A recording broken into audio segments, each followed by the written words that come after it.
Dear learners, welcome to an iOS studio. I'm Shubhra Sharma and today I'll be talking about the lesson Personality Assessments. If you remember, last time we talked about personality theories. In those theories, we looked at different perspectives: the psychoanalytic perspective, the trait perspective, humanistic perspective, and also the Indian perspective. Let's look at how within each of these perspectives, we use different tools to assess the personality. The trait perspective was propagated by psychologists like Raymond Cattell and Eysenck. 16 personality factors, this 16PF is a test that was devised by Raymond Cattell. It gives different statements which the individual has to select based on whether that applies to him or does not apply to him. It's a paper pencil test. Similarly, there's another test which falls in the segment of personality inventories, which is known as the MMPI, Minnesota Multiphasic Personality Inventory. This is slightly different from the 16PF in the sense that it also tries to assess abnormalities like hypochondriasis or depression or PTSD.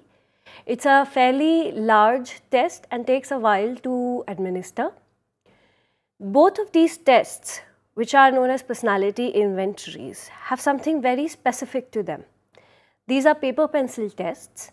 They're given to the student or the patient or the client to fill up on his or her own. People look at the items, see if those items apply to them or do not apply to them, and answer accordingly. Another way of assessing personality is rating scales. These rating scales could be clinician rated or examiner rated. The examiner or the clinician observes the patient or the client and tries to rate them based on certain criteria. Now, both of these methods have certain drawbacks. It has been observed that people tend to give response to the paper pencil tests based on how they may correctly or incorrectly perceive themselves or how they may want to project themselves. So they may also give very socially acceptable responses instead of being true or honest. This may happen consciously or unconsciously. The rating scales are also subject to flaw. A lot of times an individual is looked at cross-sectionally in a certain time at a certain space. How he behaves in the long term, in the longer sense of things, is something that may be missed by the rater. Now, the next set of questionnaires are based on the psychoanalytic perspective. If you recall, we talked about the psychoanalytic perspective and how it talked about the unconscious not being accessible to an individual, and how Freud thought that the method of free association or interpretation of dreams would help access some of the hidden desires or motives. Two of the ways that are widely used in order to assess these unconscious factors, unconscious motives, unconscious aspects of personality are Rorschach ink blot test and thematic apperception test. Before I begin a detailed view of what these tests are about, I would like to mention that these tests, while administering and while interpretation, require a great deal of training and expertise. We are only touching upon these tests and you only will know what they mean or imply. However, before you can start administering or using them for your clinical purposes, you would need a very, very thorough training and expertise under supervision. Now, the Rorschach ink blot test is a set of 10 cards. They have vague ink blots which are symmetrical, and some of them are black and white and some of them have colors in them. These are shown to the patient and the patient is asked to describe whatever he's able to see in that ink blot. It is something similar to how when we look at the clouds and we are able to interpret the shape of the clouds to maybe look like an elephant or a baby. In a similar manner, an individual looks at these ink blots and tries to interpret them in whatever shape they are able to see. Now, the next test is the thematic apperception test. This is more definite, not as ambiguous as the Rorschach blot test. The cues that are given are cards which have images of a person or 2 or 3 persons in them who are involved in some sort of activity. Thematic apperception test was made by Murray, who talked about a couple of things. So Murray said that individuals have certain needs, and these needs tend to interact with the press. The press is the environmental force that tends to interact with the need. Now, no individual is ever seen in individuality away from the social context that he's in. So there are needs and then there are presses, and sometimes these needs and presses may be in conflict with each other. Now, these are the conflicts that are aimed at to be identified through the thematic apperception test. To give you an example, while an individual looks at these cards and writes stories about them, and during the interpretation of these stories, we may realize that the individual may have a very high need for autonomy. However, it is also possible that this need for autonomy is in conflict with the press of dominance. So he or she is surrounded by very dominant or controlling people, or is in a very dominant environment, but also has a very high need to be autonomous, to be independent, and hence this conflict arises in that individual's life. Moving on, the assessment in humanistic perspective. Now, if you can recall, in the last lesson we talked about the fact that the humanistic perspective talks about will and free will and self-concept.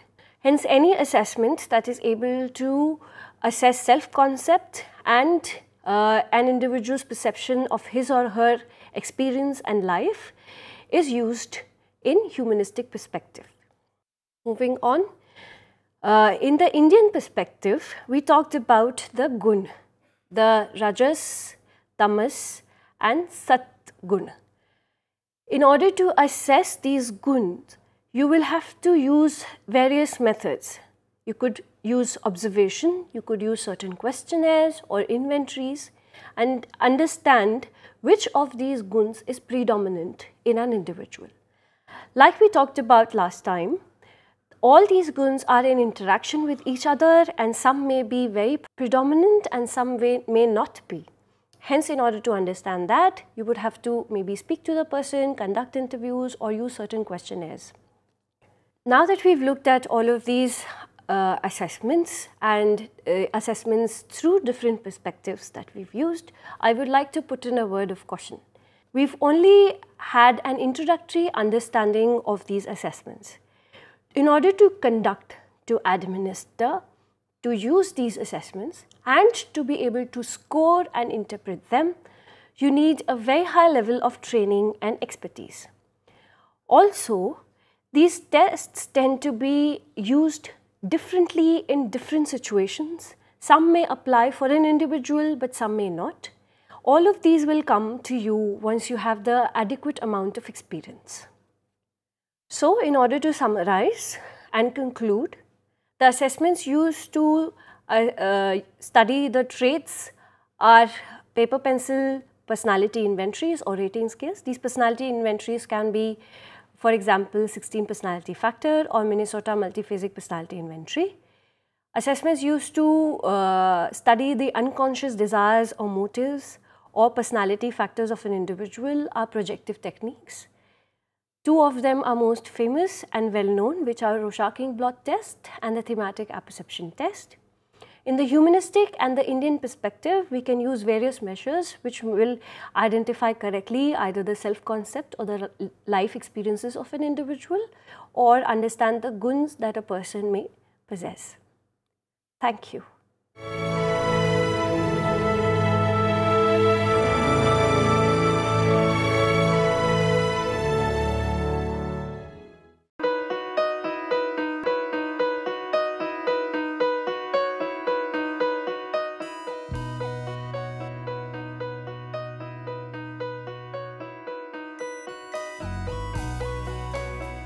पच्चीस साल का लंबा सफर और लाखों लोगों के चेहरों पर खिलती मुस्कान। गर्व और गरिमा से जीने की प्रेरणा देती मुस्कान, आत्मसम्मान और विश्वास से पैदा हुई मुस्कान। इन खिलते चेहरों पर ये मुस्कान आई है शिक्षा के जरिए। ये मुस्कान आई है national institute of open schooling यानी NIOS के जरिए। National institute of open schooling या राष्ट्रीय मुक्त विद्यालयी शिक्षा संस्थान, इस संस्थान का एक बड़ा उद्देश्य है आम आदमियों के जीवन को बेहतर बनाना। ऐसे लोग जिनके लिए शिक्षा एक दूर का सपना है, या वे बच्चे जो परिवार की रोजी रोटी कमाने के लिए बीच में ही स्कूल छोड़ने पर मजबूर हो जाते हैं। NIOS ऐसे बच्चों और बड़ों को दोबारा शिक्षा से जुड़ने का मौका मुहैया कराता है ताकि वे एक बेहतर जीवन जी सकें। 1989 में स्थापना के बाद NIOS ने देश के लाखों बच्चों और वयस्कों को बेहतर शिक्षा से जोड़ा है। इनमें हर उम्र, हर पृष्ठभूमि, हर जाति, हर मजहब और हर क्षेत्र के लड़के लड़कियां, महिलाएं और पुरुष शामिल हैं। बढ़ई से लेकर पायलट, डॉक्टर, इंजीनियर, बेकर और दर्जी तक NIOS कोशिश कर रहा है सबको शिक्षित और सशक्त बनाने की, चाहे वो असम के दूर दराज इलाके में रहने वाला हो या फिर मुंबई जैसे महानगर का। NIOS ने अपनी मौजूदगी हर जगह दर्ज कराई है। NIOS ने शिक्षा की परंपरागत सोच को ही बदल दिया है। वो पढ़िए जो हम पढ़ाते हैं की जगह NIOS की नई सोच है, हम वो पढ़ाते हैं जो आप पढ़ना चाहते हैं। इस नई सोच ने लोगों को आगे बढ़ने और NIOS के साथ जुड़ने के लिए प्रोत्साहित किया है। शिक्षा उपलब्ध कराने के मामले में NIOS किसी सीमा को नहीं मानता, उम्र की सीमा को भी नहीं। चंडीगढ़ के गणेश के लिए भी NIOS एक वरदान साबित हुआ। NIOS शारीरिक रूप से अक्षम बच्चों को भी बेहतर शिक्षा मुहैया कराने के लिए पूरी तरह प्रतिबद्ध है। ऐसे बच्चों के लिए शिक्षा न केवल रोजगार के द्वार खोलती है, बल्कि उन्हें आत्मविश्वास और गर्व के साथ जीना भी सिखाती है। NIOS खेल के इन सितारों को उनकी सुविधा और समय के अनुसार बेहतर शिक्षा उपलब्ध कराता है। मेरी कॉम, सोमदेव देववर्मन, देविका रेबेका पल्लिकल, अरमान इब्राहिम, प्रद्युमन प्रकाश और अमयजोत सिंह। NIOS सीमा पर खड़े उन प्रहरियों को भी शिक्षा से लाभान्वित करता है जो देश की सुरक्षा के लिए अपनी जान की बाजी लगाने से भी नहीं चूकते। सच तो ये है कि NIOS की पहुंच हर ओर रहती है, चाहे वो दूर दराज के आदिवासी हो या जेल की कोठरी में बंद कैदी या फिर ग्रामीण और शहरी क्षेत्रों के गरीब निवासी। देश में कहीं भी कोई भी व्यक्ति, स्त्री, पुरुष, लड़का, लड़की, अमीर, गरीब शिक्षा से वंचित न रहे। राष्ट्रीय मुक्त विद्यालयी शिक्षा संस्थान का यही मिशन है। राष्ट्रीय मुक्त विद्यालय शिक्षा संस्थान पूरे देश में शिक्षा के साथ साथ कौशल विकास के क्षेत्र में बहुत सारे कोर्सेज दे रहा है। लगभग 100 से ज़्यादा कोर्सेज हैं। हम दूर दराज के गांव में अपने संस्थान बनाते हैं और वहाँ के बच्चों को, वहाँ के बच्चियों को, वहाँ के वयस्कों को हुनर के क्षेत्र में शिक्षा पहुँचाते हैं। आपको जानकर खुशी होगी कि अब हम आर्ट्स, साइंस, कॉमर्स जिन क्षेत्रों में 12वीं का सर्टिफिकेट दिया जाता रहा है, अब हम हुनर के क्षेत्र में, वोकेशनल एरिया में भी 10वीं और 12वीं का सर्टिफिकेशन करेंगे। तो वो बच्चे जो कृषि से जुड़े हुए हैं, कारपेंट्री से जुड़े हुए हैं या दूसरे क्षेत्रों से जुड़े हुए हैं, वो अपने ही क्षेत्र में काम करेंगे, सीखेंगे, हुनर पैदा करेंगे अपने में और सर्टिफाइड भी होंगे कि वो सर्टिफाइड कृषक हैं, खेतिहर हैं।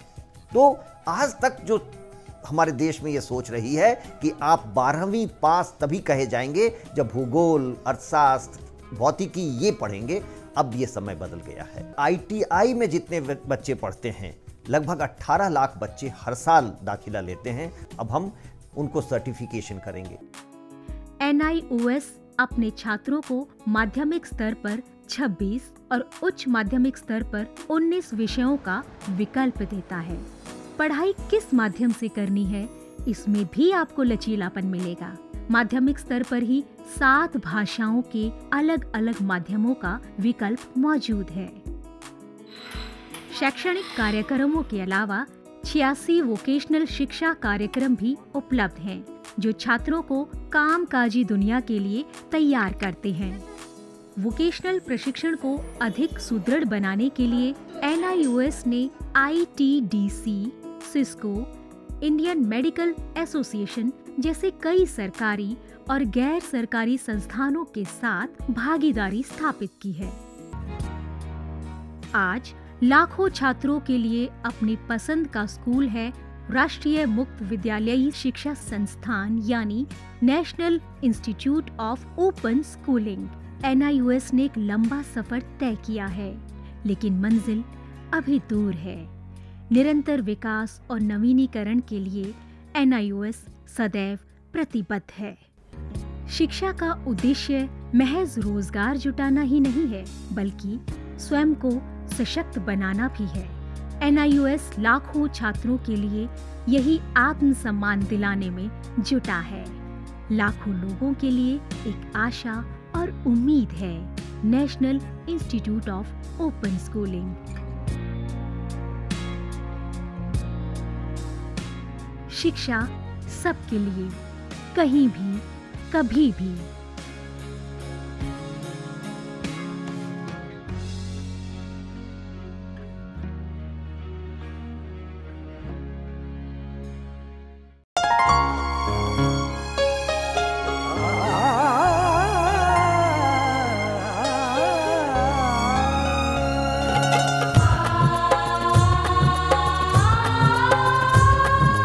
जीवन ये प्रकाशित करने, राहों को आलोकित करने, हम अपना दीपक स्वयं बने, हम अपना रास्ता स्वयं चुने।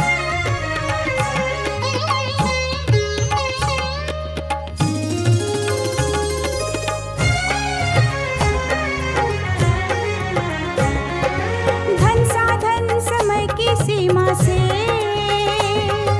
विद्यालय जो मुक्त हो, संसाधन समय की सीमा से विद्यालय जो मुक्त हो। कभी पढ़े हम कहीं पढ़े, वे विषय की लोच से युक्त हो। मित्रों हम उठे और जागे,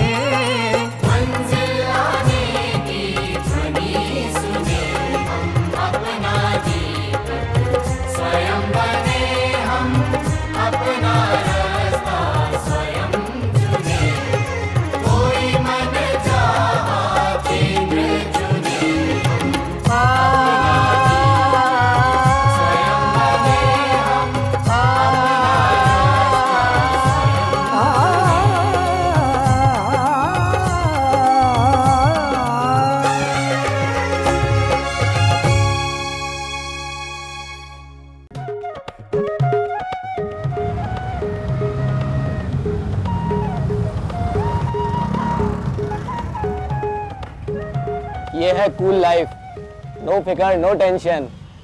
एक हम है कंगले। पर यार एक्सीडेंट हो गया तो? तू भी जनानियों की तरह उधेड़-बुन में लगा रहता है। जिंदगी एक ही बार मिलती है, एंजॉय। अब कहाँ चल दिया? मेरी इकोनॉमिक्स की क्लास है। अबे तेरे बिना वहाँ क्या कमी रह जाएगी? मैं ये चैप्टर नहीं समझ पाऊंगा। जा बाय।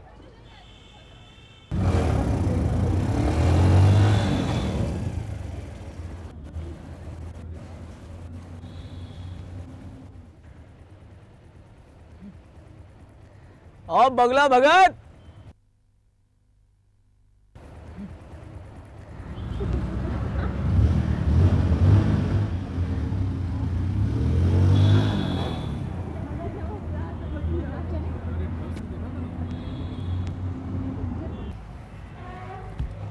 यार तू तो रहेगा हमेशा कुएं का मेढक, लेकिन भैया हम तो दुनिया में फुल ऐश करेंगे। यार तू समझता क्यों नहीं यार? क्या?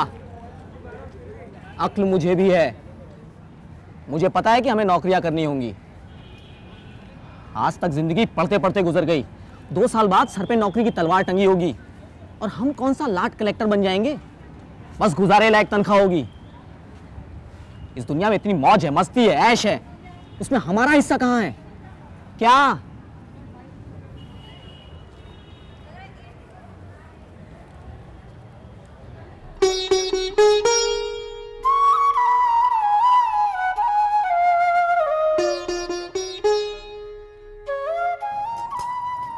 ले बेटा खा।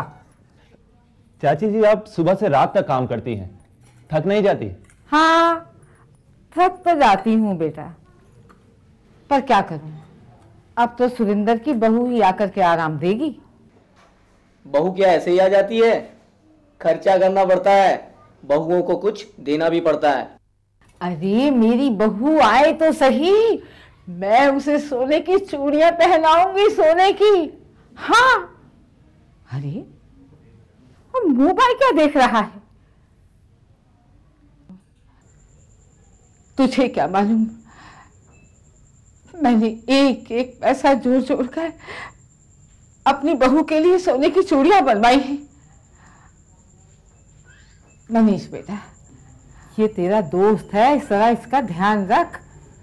स्कूल तो इसने तेरे साथ पार कर ही लिया है। ले ले सागौन ले ले। नहीं नहीं। क्यों? अरे ले भी ले। अबे यार, वहाँ हमारे ग्रुप का क्रेडिट कार्ड चलता है। क्रेडिट को हिंदी में कर्ज कहते हैं। तुझे नहीं पता, मेरा ग्रुप बहुत दिलदार है। 100 के नोट तो वो कुछ समझते ही नहीं। जिस दिन तुझे उन्हें दावत देनी पड़ेगी तब क्या करेगा? वो तुझे फ्री में देकर आदत बिगाड़ रहे हैं। मर्द बच्चा हूं मैं, तो बस जरा मस्ती के लिए, आदत वादत में नहीं डालूंगा, जब चाहे यूं छोड़ दूंगा। तो अभी छोड़ दे।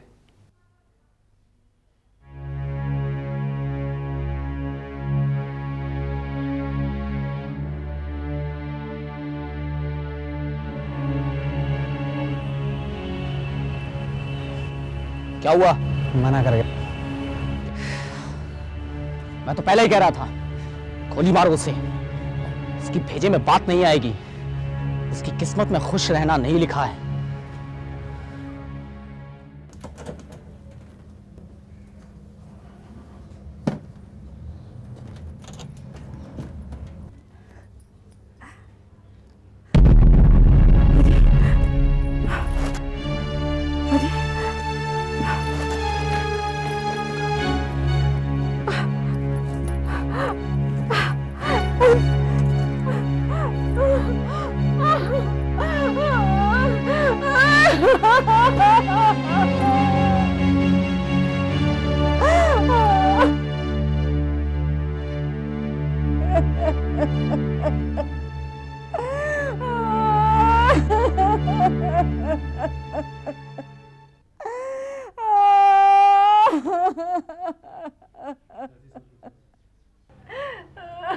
चाची जी सब्र कीजिए, सब ठीक हो जाएगा।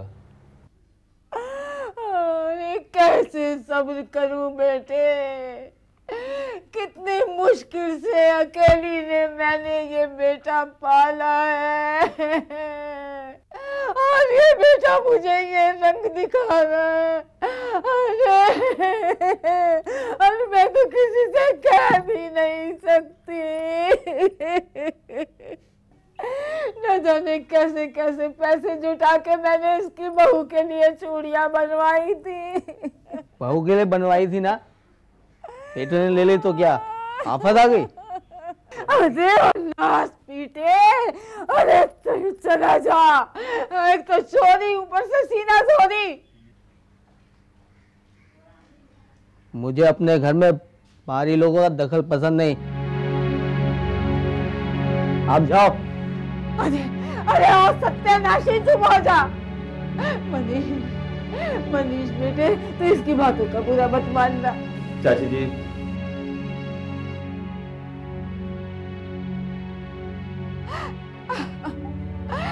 बहुत बुरा किया तूने बहुत बुरा किया। डॉक्टर साहब, मेरे बच्चों को बचा लीजिए।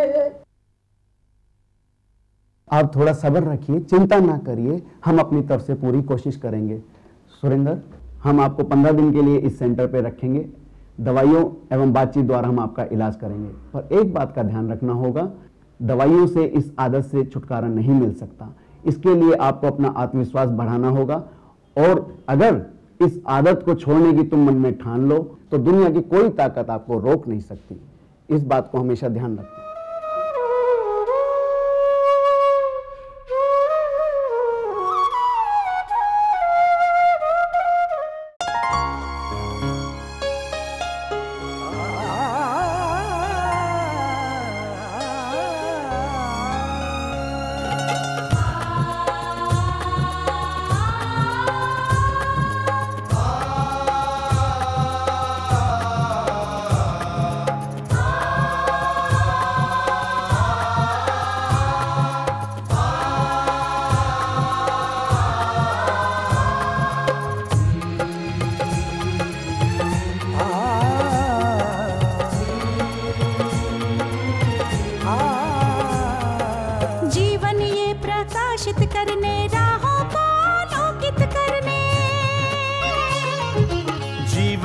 प्रकाशित करने, राहों को आलोकित करने, हम अपना दीपक स्वयं बने, हम अपना रास्ता स्वयं चुने।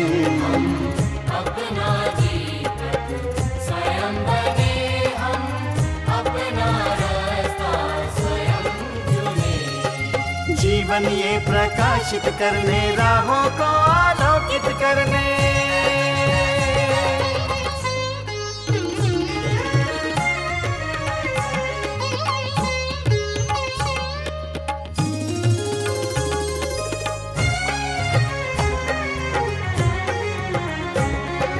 धन साधन समय की सीमा से विद्यालय जो मुक्त हो, धन साधन समय की सीमा से विद्यालय जो मुक्त हो। कभी पढ़े हम कहीं पढ़े, वे विषय की लोच से युक्त हो। कभी पढ़े हम कहीं पढ़े, वे विषय की लोच से युक्त हो। मित्रों हम उठे और जागे, मंजिल आने की ध्वनि सुने। हम अपना दीपक स्वयं बने, हम अपना रास्ता स्वयं चुने। जीवन ये प्रकाशित करने, राहों को आलोकित करने।